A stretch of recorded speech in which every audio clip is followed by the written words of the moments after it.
The task of assaulting a Ukrainian trench line or reinforced city block is a daunting one.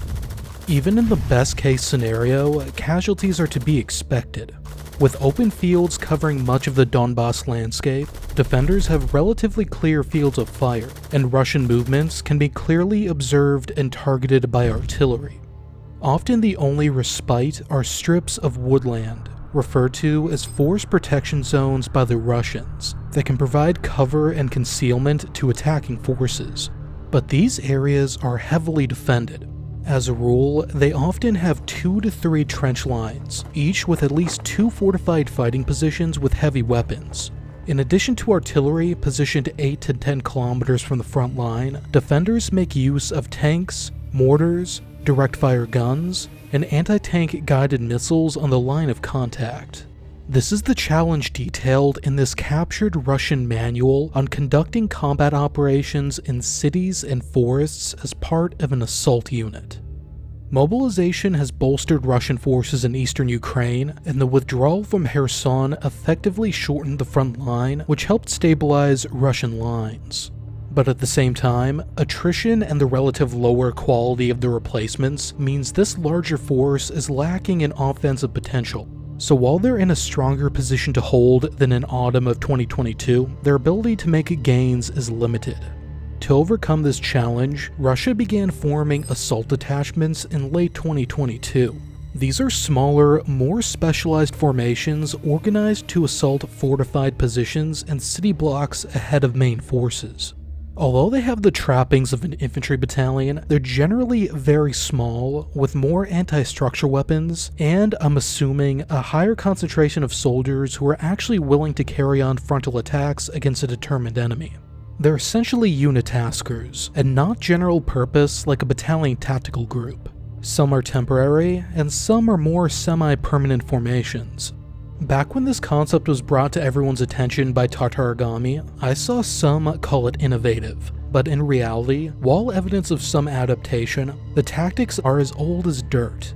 Assault detachments as a doctrine are almost verbatim as old as the Soviet Union itself, perhaps most famously embodied by this Soviet soldier in body armor, but we'll get to him later. This video is looking at Russian assault detachments, the tactics recommended in this recent manual and other pre-war publications, and their historical beginnings. Assault detachments are task-organized units designed to destroy enemy fortified positions. This usually manifests in assaulting trench lines and field fortifications ahead of main forces to enable a breakthrough, or assaulting reinforced buildings in urban areas. In theory, assault detachments are intended to be roughly equivalent to a battalion tactical group. Doctrinally, they're meant to be reinforced infantry battalions, but applied in Ukraine, they're much smaller. They generally consist of a headquarters, 2 to 3 assault companies, a tank platoon, reconnaissance group, mobile electronic warfare group, a flamethrower group with 12 RPO-A thermobaric rocket launchers, a UAV group, air defense group with 2 23mm anti-aircraft cannons and 3 man-pads, an artillery group which in the VDV-centric case consists of 6 Nona-S self-propelled mortars, and 6 D-30 towed howitzers, a fire support platoon with 2 AGS-17 grenade launchers, Cord heavy machine guns, anti-tank missiles, and sniper teams, an engineering assault group, armored recovery vehicle, and medical evacuation group. Note the lack of organic sustainment, meaning this type of unit is likely dependent on the next higher headquarters for supply. Although the type of operations it's meant for are short in duration, so maybe they don't see it as necessary. The assault companies are the actual units that close with the enemy trenches and are expected to be reinforced. The tanks, recon, artillery, engineering assets, fire support, and ambulances can be attached to companies as necessary, and reserves are maintained to make up for losses or reinforce success. These companies in turn consist of 2 assault platoons, an armored group with 4 infantry fighting vehicles and a tank, an artillery support platoon with 2 mortars and 1 D-30 122mm howitzer, an identical fire support platoon, medevac section, and a reserve squad with at least 1 machine gun team. As per the manual, the mortars can be split up to directly support the platoons, but the company commander retains control of the howitzer. The fire support platoon, meanwhile, can be split up for platoon attacks. The assault platoons themselves are essentially squad-sized, composed of 4 3-man teams called troikas. It's advised that when maneuvering, these troikas should form a diamond. The platoon is led by a head patrol, which consists of a sapper, machine gunner, and assistant machine gunner. Troika 1 on the right has a spotter, RPG, and assistant RPG. Troika 2 on the left has the senior rifleman, medic, and another sapper. And the HQ to the rear has the platoon commander, UAV operator, and radio operator. This likely varies in practice. These platoons can be reinforced depending on mission needs. Examples given in the manual include a 3-man machine gun team from the company's reserve squad, fire support assets, the armored group, a mortar, flamethrower squad, and medevac. At first, this platoon seems bizarre. It's basically the equivalent of a Marine Corps squad, which is led by a sergeant rather than an officer. There are a couple likely explanations.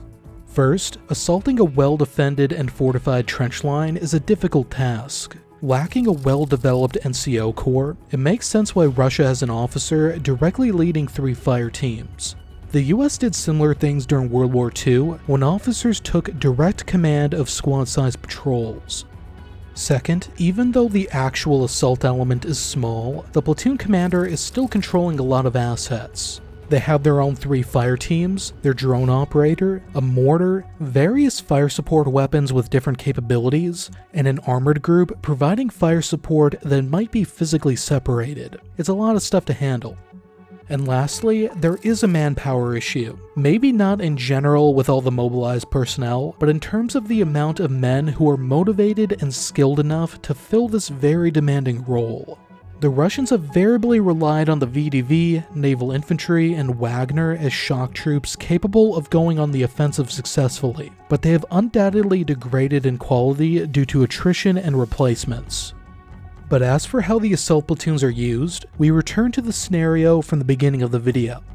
After the objective is determined, the assault units are given their task. They conduct a detailed reconnaissance of the area, aided by organic quadcopters to reduce the danger of a leader's recon. Things to look out for are the avenues of approach, enemy positions, structures, and terrain features. Of particular note are concealed ravines that the enemy can use to bring up reserves. Ideally, a foot reconnaissance is conducted the day before the offensive as well. Targets are identified for pre-planned artillery fire, both on the front line and in depth. Sectors of fire are determined for the armored group acting as direct fire support from the tree line. In the cases provided, BMDs or BMP infantry fighting vehicles make up the bulk of the fire support. As an aside, in a repeat of the Soviet-Afghan War, some VDV units have been re-equipped with BMP-2s as well, replacing their small and fragile airborne BMDs. The offensive kicks off with a preparatory artillery barrage. According to Tatargami, a Ukrainian officer on Twitter who brought attention to this manual, this barrage can last for multiple days. During this period, preferably at night, the assault force moves into position. Artillery preparation lasts until the quote, guaranteed fire defeat of the enemy. This is basically the calculated amount of shells necessary to adequately suppress, neutralize, or destroy an enemy unit, but the slide rules are not necessarily reflective of reality. This fire, especially against pre-planned targets in depth, is typically unobserved and uncorrected fire. Ideally, the assault commander gives the command to shift artillery fire from the first to second line of defenses within 1 minute of the actual attack. At that point, lighter support weapons like the AGS-17 and RPGs, as well as armored vehicles, take over in suppression of enemy defenses. In addition to softening up the next belt of positions, this fire support is intended to isolate the objective from enemy reserves being brought up to reinforce. Throughout the attack, the manual stresses that the assault force must stay within the tree line. Clearings and the edge of the forest must be avoided. Smoke should also be used on a wide front and not at the precise point of the attack, as that telegraphs where the Ukrainians should drop their artillery. The attack itself is fairly straightforward, if costly. Seizing trenches with small arms, hand grenades, and thermobaric rocket launchers several times until they reach their stop position. Once the last line is reached, a pre-planned artillery barrage commences in front of the newly captured trenches, lasting up to 60 to 90 minutes. This is to protect the likely weakened assault force while it digs in. It's forbidden for the assault unit to occupy the old Ukrainian trenches because they could be booby-trapped and pre-sighted for artillery fire. 1 to 2 man foxholes dispersed in the tree line are recommended. The firewall is intended to prevent the enemy's reserves from conducting a successful counterattack. After that period, artillery transitions to observed harassing fire. Ideally, within 30 to 40 minutes of the objective being captured, ammunition and water is brought to the assault unit, and casualties are evacuated on the outgoing vehicles. In general, the assault unit should not evacuate their own casualties. They should be focused on winning the fight and leave casualties to the evacuation units. This may seem inhumane, but this is a sentiment shared by Western militaries. Winning the firefight generally takes precedence over stopping to treat a casualty. The only mention of units other than the assault unit is a reserve that is introduced at the tipping point to achieve success or to replace losses. There's no mention of follow-on actions. This could be just because that's not the job of the assault unit, but then there isn't a mention of a forward passage of lines where a general-purpose follow-on force pours through the gap created by the assaulters. Nor is there a substantive mention of any sort of deep coordination with outside units, as there might be for the first echelon of a larger attack. In isolation, it feels more like this unit is intended to make incremental gains, taking one trench system at a time without enabling a more decisive offensive. The task is dangerous, but the tactics described in the manual aren't complex, and we're seeing them in reality falling short of implementing a reasonable breaching doctrine. When I show how these assault detachments are supposed to attack trench, you'll see that they theoretically apply what Americans would call SOSRA: suppress the position, obscure with smoke, secure reduction areas to isolate the breach, reduce obstacles if necessary, and assault. In practice, we've seen video evidence of Russian forces at numerous points failing or neglecting basically the first 4 steps and going straight into the assault with predictable consequences. Although there have been successes as well. The level of training in these sorts of missions and unit cohesion seems to vary wildly between assault units. High losses are to be expected with this sort of thing, but this may explain many instances of bad tactics. But with this in mind, are assault detachments as a concept new? Not at all. Soviet assault engineer brigades of World War II were raised for basically the same purpose as the Red Army transitioned to the offensive against Germany's echelon of field fortifications. Their job was to penetrate the frontline trench system ahead of the main body of infantry and tanks. They would also be employed to seize strong points that the main force bypassed to keep up their momentum. This included fortifications in the enemy's depth, but more famously, cities.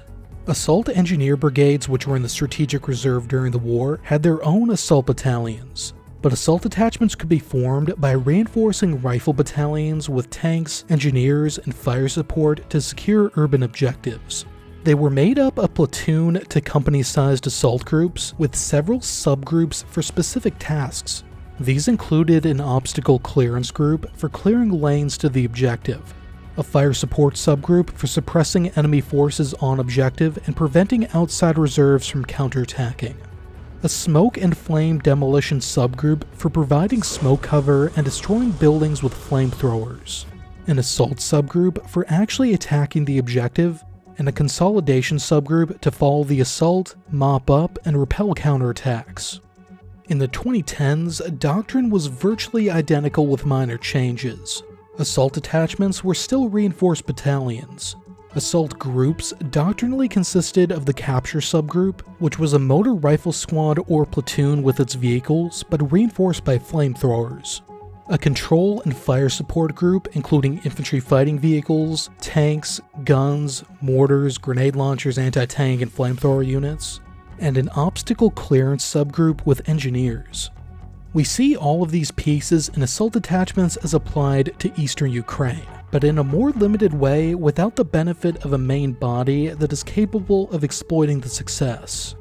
Although the scale of the whole conflict is large, the scale of the individual offensives are very small, which has led to a slow and incremental approach spearheaded by units like these.